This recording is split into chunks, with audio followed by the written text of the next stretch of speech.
अस्सलाम वालेकुम।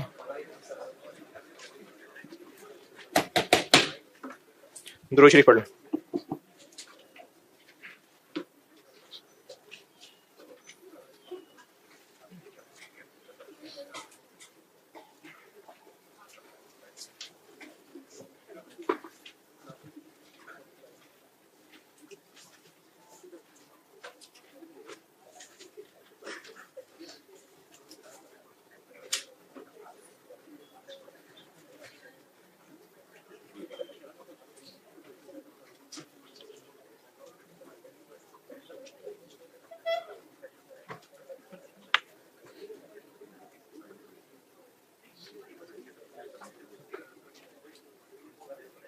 Spring 20 homework कहां तक करूंगा डिस्कस?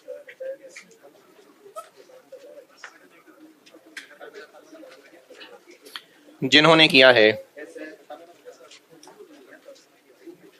किन्होंने किया है? माशाल्लाह माशाल्लाह, ठीक। सेल्स में बताएं मसला। सेल्स में किसी को मसला?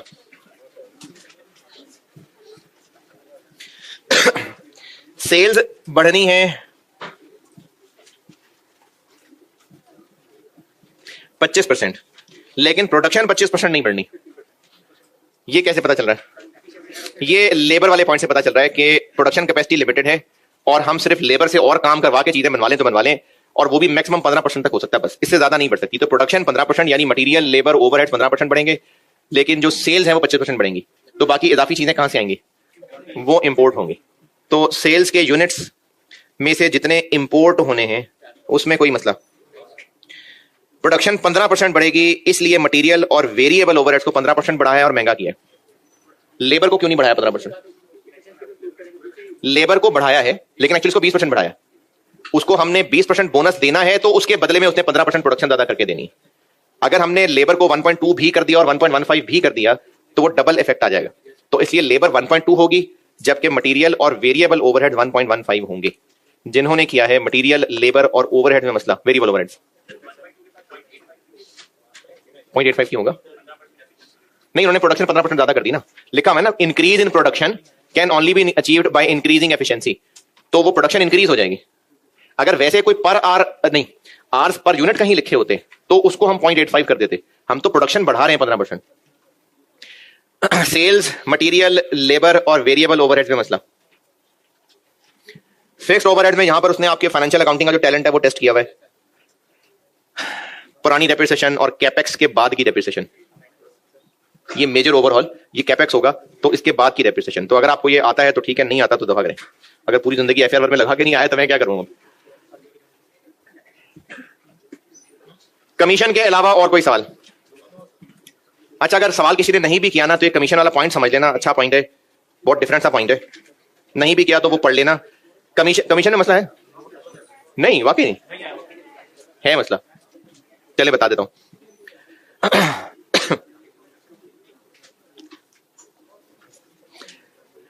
जिन्होंने सवाल नहीं भी किया पहले तो शर्म करें और फिर सवाल देख ले, कमीशन वाला पॉइंट समझ लें भाई।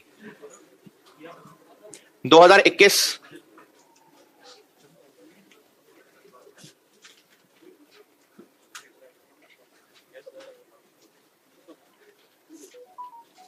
2021 में हमने सेल्स के लोगों को इंसेंटिव ये दिया।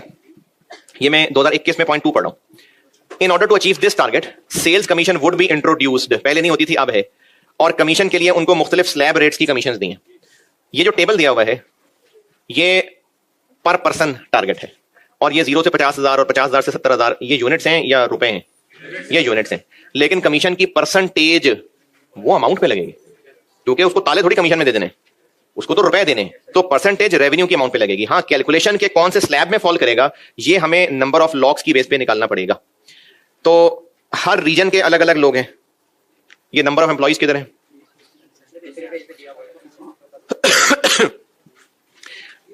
गुजरे हुए साल के डेटा में 0.4 में दिया हुआ है कि सेल्स टीम 3 रीजन है और 20, 24, 46 लोग हैं, और जो अब कमीशन दे रहे हैं वो पर पर्सन है। तो इसलिए हमें नंबर ऑफ टोटल सेल्स को नंबर ऑफ पर्सन से डिवाइड करना पड़ेगा, तो पर पर्सन सेल निकलेगी। लेकिन किस रीजन ने कितनी सेल्स करनी है वो आपको रेशो बताई हुई है। लेकिन रेशो में थोड़ा सा टेक्निकल ख्याल ये रखना है कि पॉइंट नंबर 3 में लिखा हुआ है कि इट इज एक्सपेक्टेड कि जो ईस्ट वेस्ट और सेंट्रल हैं will contribute to the increase in sales volume. Increase in sale volume यानी जितना इजाफी सेल है वो 10, 30 और 60 की रेशो है। लेकिन पिछले साल उन्होंने किस रेशो में बेचा था? 20, 30 और 50। तो क्या क्या रीजन है? ईस्ट, वेस्ट और सेंट्रल। जो पिछले साल यूनिट्स बेचे थे अगर उतने ही इस साल भी बेचते, ये यूनिट्स सोल्ड निकाल रहा हूं, जितने पिछले साल बेचे थे अगर अभी भी उतने ही बेचते तो पिछले साल कितने बेचे थे? 462000। और ये इन 3 कॉमों के लोगों ने 20, 30, 50 की रेशो में बेचे थे। 924 386 231 000। अगले साल की सेल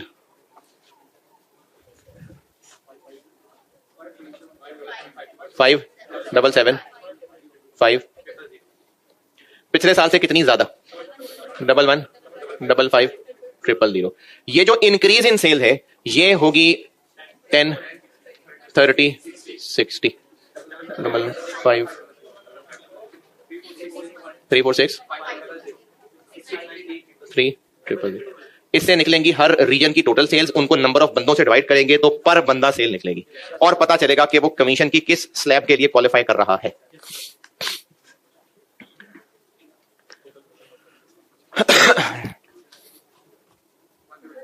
वन 1039 500 1732 बंदे कितने कितने हैं? तो सेल पर बंदा 51 72 283।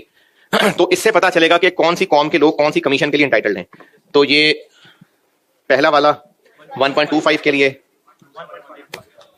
1.25 1.5 1.25 और ये परसेंटेज, ये यूनिट्स हैं, इनको 1650 से मल्टीप्लाई करेंगे तो रेवेन्यू बनेगा, तो उसके ऊपर 1.25%। ये यूनिट्स है ना, इसको सेल प्राइस से मल्टीप्लाई करेंगे तो सेल्स की अमाउंट बनेगी, उस पे इतने % कमीशन देंगे, तो ये ऐसे कमीशन कैलकुलेट होगी। स्प्रिंग 20 में बताएं कोई और सवाल?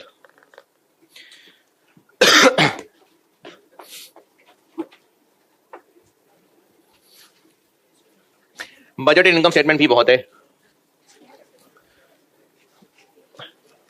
कुछ और बजट्स भी हैं, एहतियातन इखलाकन बता रहा हूं, सिर्फ एहतियातन, वरना मेनली बजटेड इनकम स्टेटमेंट और कैश बजट ही है जो चीज टेस्ट होती है।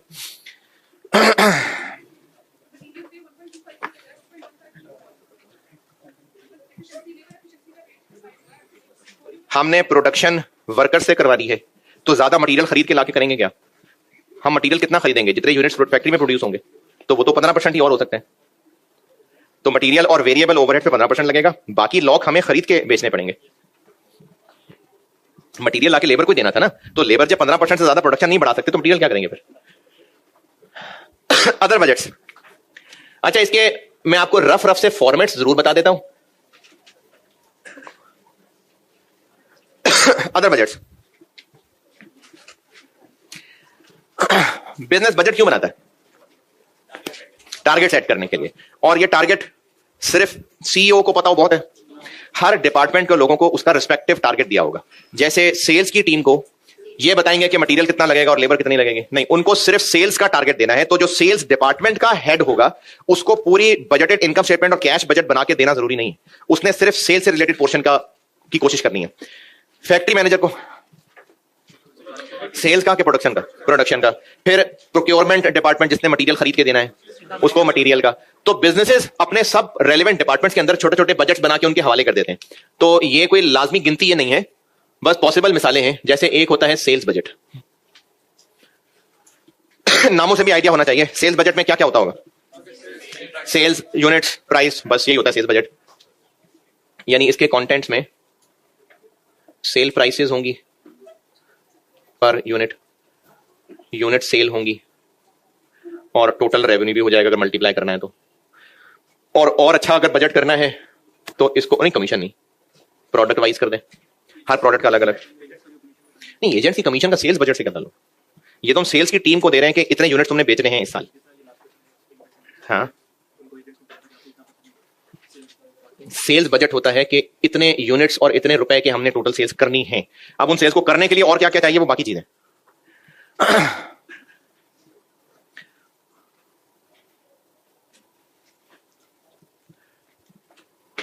मिसाल बता रहा हूं सिर्फ,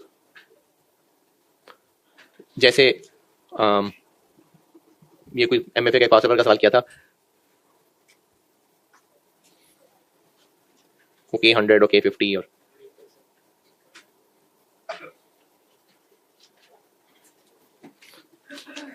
सेल्स बजट होगा कि हमने ये प्रोडक्ट इतने इतने बेचने हैं।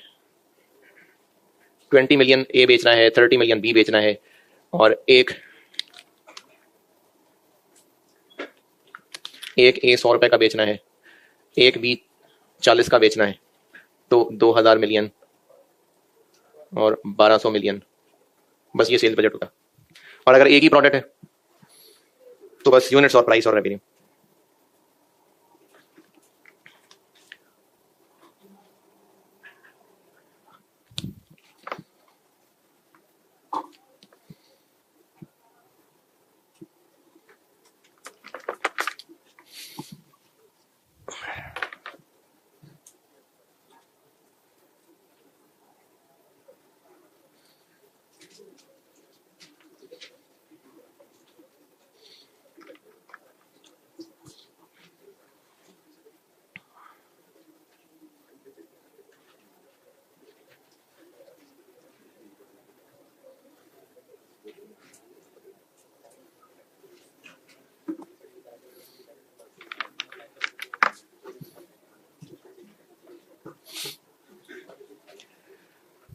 प्रोडक्शन बजट में क्या होता होगा?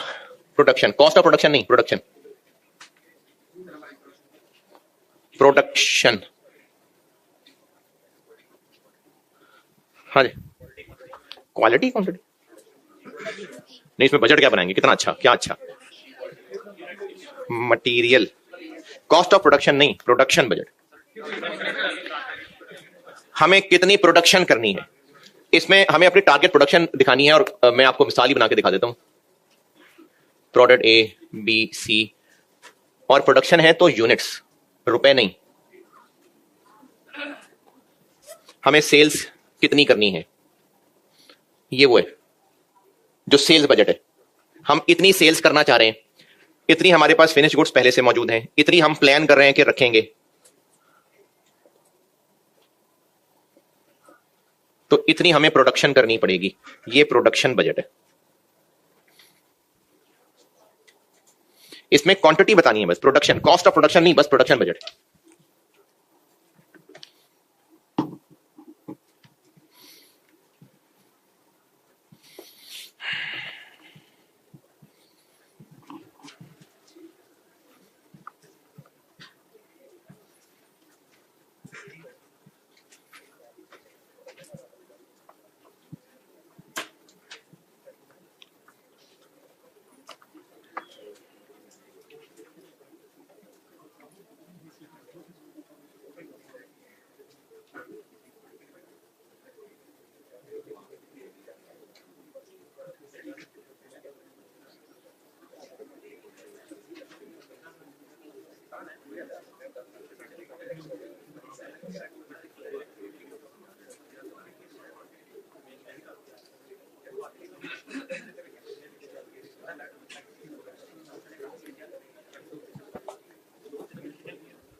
Cost of goods manufactured budget क्या होगा?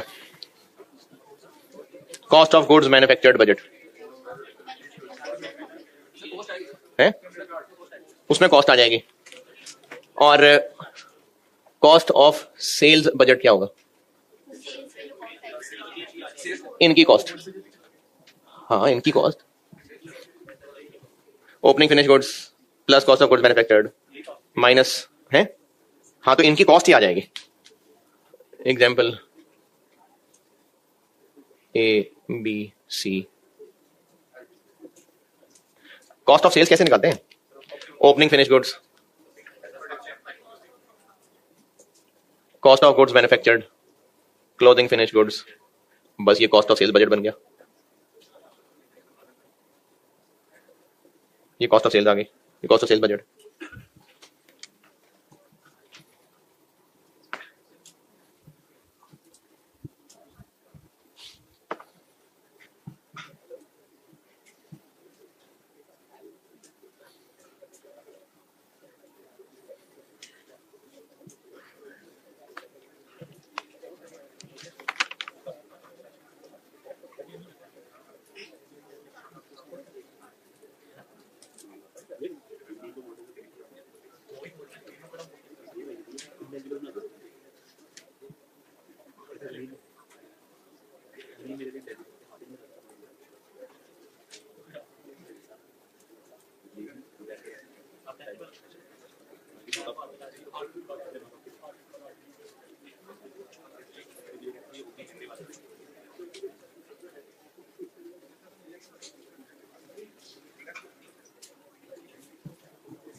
Cost of goods manufactured budget.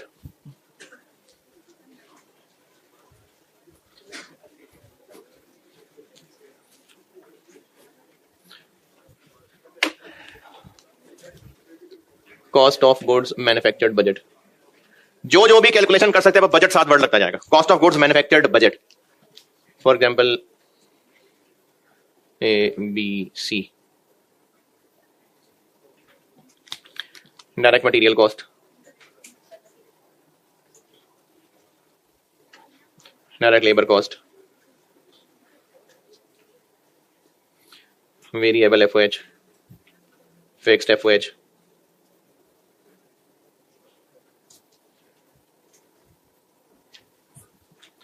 Opening work in process, closing work in process,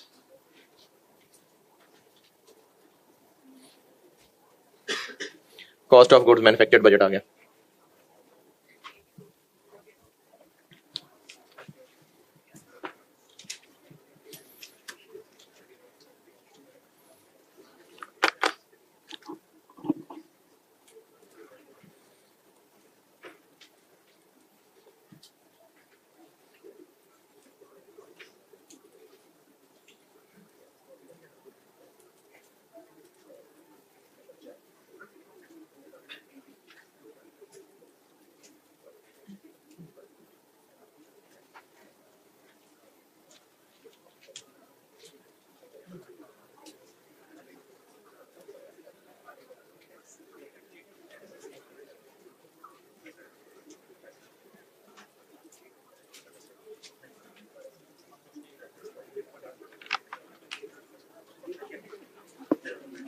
material budget क्या होता होगा? ओपनिंग मटेरियल, बस हो गया, यही मटेरियल बजट होता है।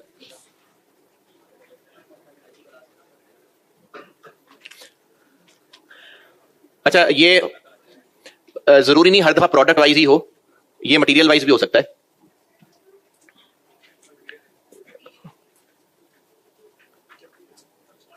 ये क्वांटिटी रेट अमाउंट करके भी चल सकता है। ये मैं एक पॉसिबल फॉर्मेट बता रहा हूं बस, ये जरूरी नहीं है कि ये इसी शक्ल का ही होगा, बस आप इनके नामों से कॉन्टेक्ट याद रखें। जैसे मटेरियल बजट में मटेरियल परचेजेस ही होंगी, तो मटेरियल कंज्यूम्ड कितना होगा, ओपनिंग कितना पड़ा होगा, क्लोजिंग कितना है, तो मटेरियल परचेजेस कितनी चाहिए होंगी। ये हर टाइप ऑफ मटेरियल का अलग अलग भी हो सकता है एक ही मटेरियल हो।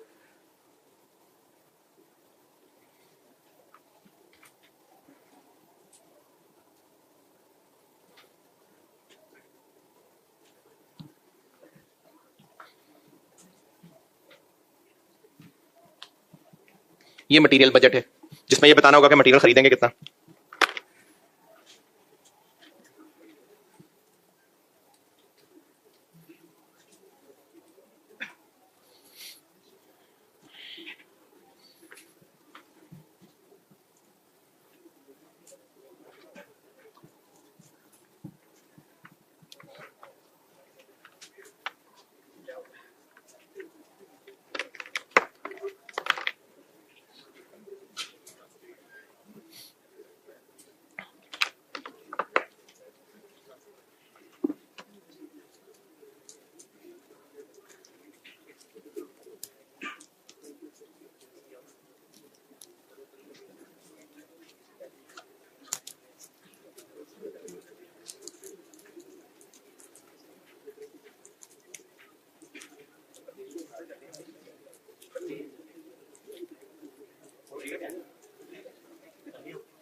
डायरेक्ट लेबर बजट क्या होगा? उस लेबर के आवर्स, उनका वेज रेट, उनकी टोटल लेबर कॉस्ट।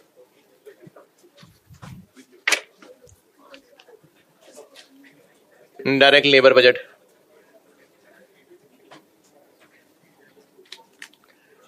मिसाल के तौर पे स्केल्ड, सेमी स्केल्ड, अनस्केल्ड, बिल्कुल ही फारेग, वेज रेट, टोटल। कितने आवर्स चाहिए होंगे, क्या वेज रेट होगा, कितनी टोटल कॉस्ट पड़ेगी, और ये भी प्रोडक्ट वाइज भी हो सकता है।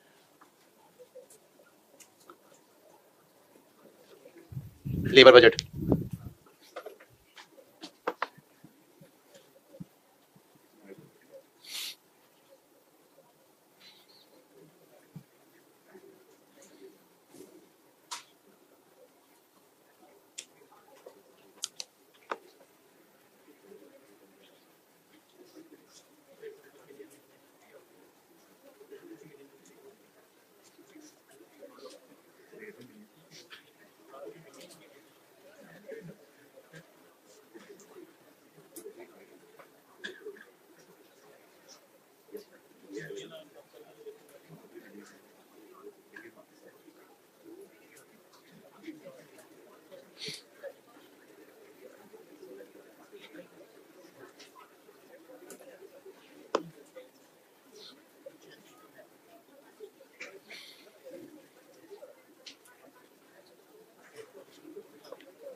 एफओएच का बजट क्या होगा?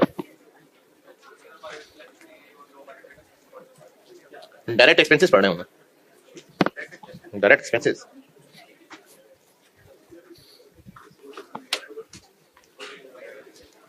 एफओएच बजट, इसमें मैक्सिमम क्या हो जाएगा, वेरिएबल और फिक्स तोड़ लेंगे। वेरिएबल एफओएच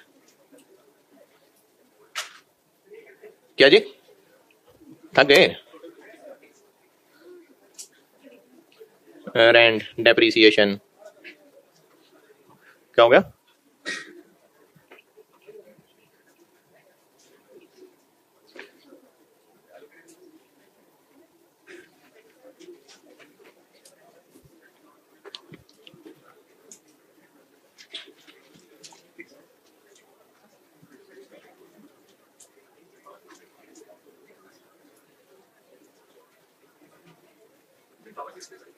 है जी, पावर।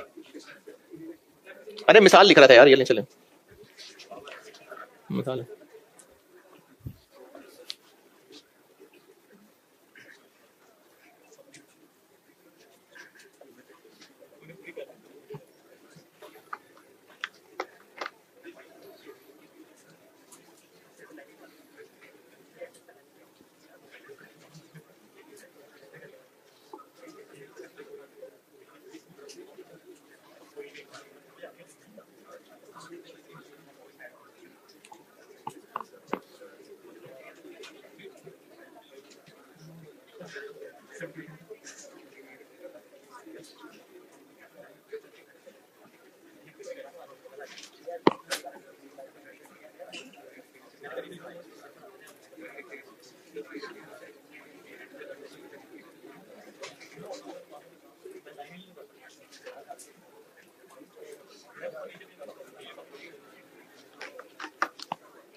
मटेरियल, लेबर, एफओएच, और क्या रह गया?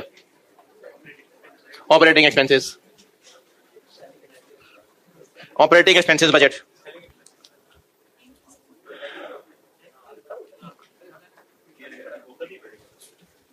ऑपरेटिंग एक्सपेंसेस बजट, इसमें क्या होंगे?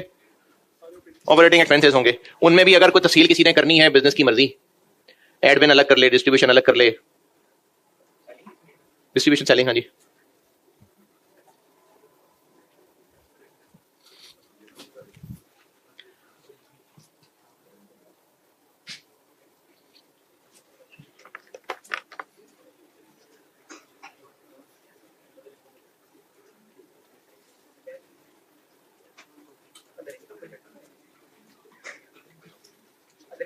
नहीं वो भी नहीं होता।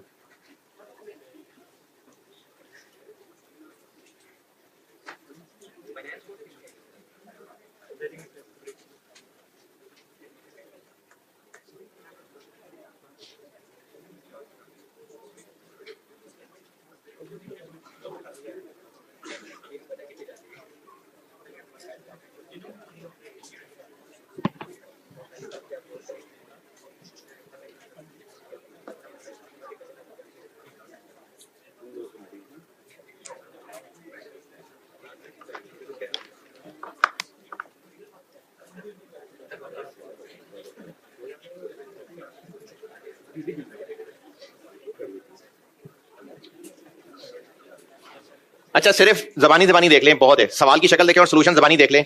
स्प्रिंग 17 देखिएगा, स्प्रिंग 17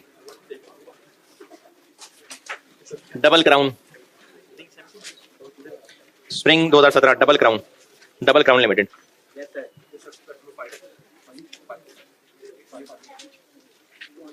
क्या रिक्वायर्ड है? परचेजेस बजट और डायरेक्ट लेबर बजट और ओवरहेड्स बजट। अब इसमें जितने कोई डिटेल अवेलेबल है उससे ज्यादा डिटेल में हम जा भी नहीं सकते, तो बस झांक लें सोल्यूशन इसका है। होमवर्क क्या क्लास वर्क भी नहीं है, तो सोल्यूशन देख लें इसका।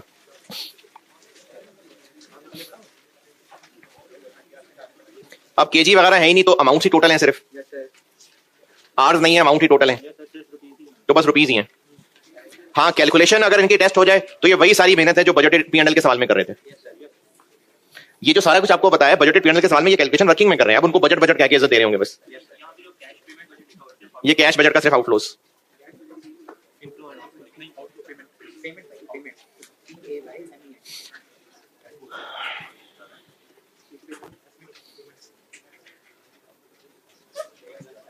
अच्छा ये पहले मैंने ये चीज पूरी करनी थी इसलिए जिक्र नहीं किया था। अब ऑटम 19 होमवर्क दिया था मैंने, ऑटम 19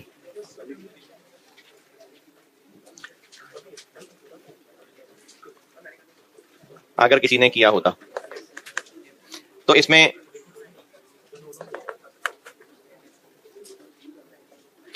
टोटल यूनिट्स आपको इक्वेशन बना के निकालने पड़ेंगे। जैसे पहले एक सवाल में आरएस एंटरप्राइजेस में सेल प्राइस इक्वेशन बना के निकाली थी, यहां पर आपको यूनिट्स इक्वेशन बना के निकालने पड़ेंगे। अगर किसी ने किया है, अगर और कुछ जज्बात का इजहार करना चाहते हैं तो बताएं।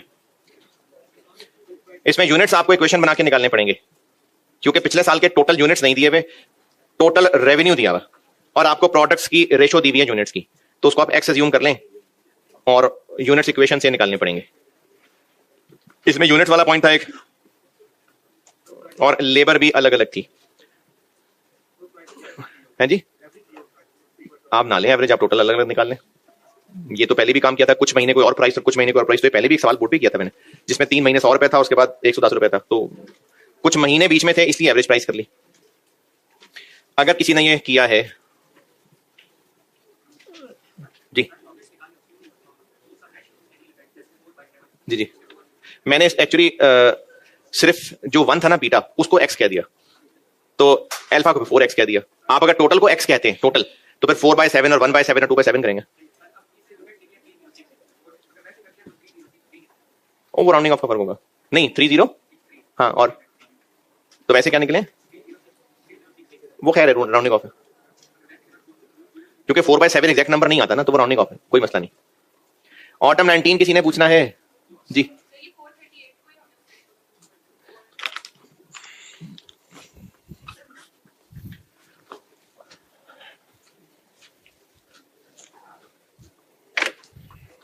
प्रोडक्ट क्या क्या है, ABC, अल्फा बीटा और गैमा, रेशो 4:1:2।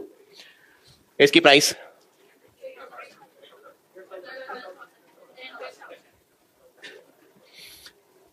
ये 1 था, तो मैंने सॉल्यूशन में ना इसको x कह दिया, तो फिर ये हो गया 4x और ये हो गया 2x। 4x 4/7 नहीं 4।